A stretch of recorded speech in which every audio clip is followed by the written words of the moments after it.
And we'll be taking a closer look into those issues in a panel just later in the show.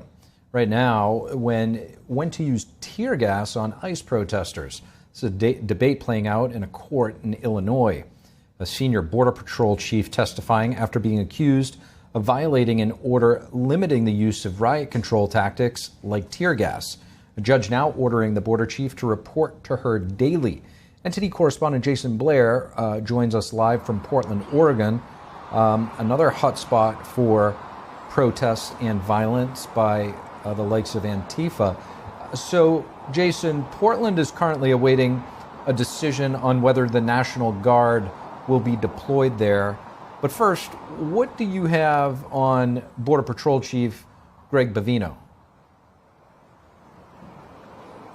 Hey, Steve. Yeah, so Commander Bavino has very much been in the spotlight of the immigration enforcement efforts in Chicago. Recently, he has been accused of improperly using tear gas on protesters in the city.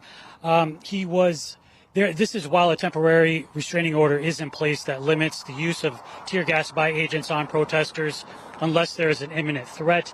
So a video clip appears to show Bavino lobbing a canister at a crowd of protesters in Chicago. Now, Homeland Security officials argue that the protesters had ignored repeated warnings to disperse and started getting violent and throwing rocks and shooting fireworks at the law enforcement agents, and that Bavino himself was actually hit in the head before any tear gas was used on the crowd. And community members, however, in the area argue that no warnings were given to the crowd before tear gas was used. And after testifying in court, a federal judge has ordered Bavino to report to her daily for briefings, and that he must wear a body camera starting on Friday, and that he will be reporting back in court next Wednesday for a preliminary hearing. Now, White House border czar Tom Homan reacted to Bavino's appearance in court today while talking to Fox News. Here's a clip of that. Protesters have the right to protest. We support that. But when they cross that line and they're throwing weapons, throwing objects at ICE, assaulting ICE officers, or impeding their movements, preventing them from leaving a building with a detainee in their possession, that's where you've got to draw the line. And Bavino has said that he does expect Border Patrol to come out successful in this court case.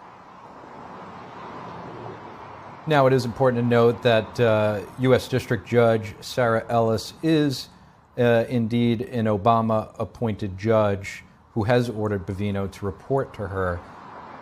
With that said, how about the situation on the ground there in Portland, Jason? Any update with regard to the National Guard being deployed? So still waiting to hear about that decision. As far as outside of the ICE facility, there has been a heavier police presence there for 2 days in a row. This is something that we haven't seen recently at all, really, in front of the facility, but just started happening the last couple of days. Unlike Sunday, there were no arrests on Monday night, but the police have been coming around quite a bit more. Now, as far as the National Guard, we should be seeing a decision from the court really any moment now. They do have till the end of the day. The judge originally said that she was going to make a decision on Monday, but it has played out until today. So I'm really expecting to hear about that decision any moment now. Back to you. And Jason, just one more follow-up. In recent days and weeks over in Portland where you're at, some of the pro-ICE, pro-law enforcement people had been showing up there to protest and express their support for ICE, sometimes clashing with the Antifa folks. A lot of those folks were sort of celebrating just the other day when they started to clear those encampments that Antifa had been kicked out of that area. Has that maintained? Are there still encampments there? Are they coming back, or is it completely clear in front of that ICE facility? So the encampment has actually been the center of why there is police presence there. When they did take that encampment down on Saturday, I heard a police sergeant say that they were going to be coming around more to make sure it stays down and to make sure things were remaining peaceful in front of the facility there.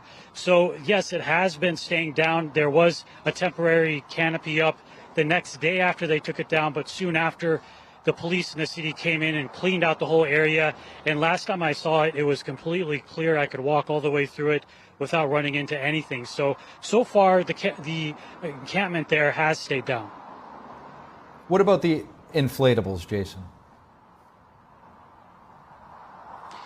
Those were not there on Sunday. However, they have been making an appearance now. I think that some of those costumes actually got taken away when the city came to clean the area, because there were a bunch of them on the sidewalk there, but they have been returning. So there are definitely still inflatable costumes being used outside of the facility.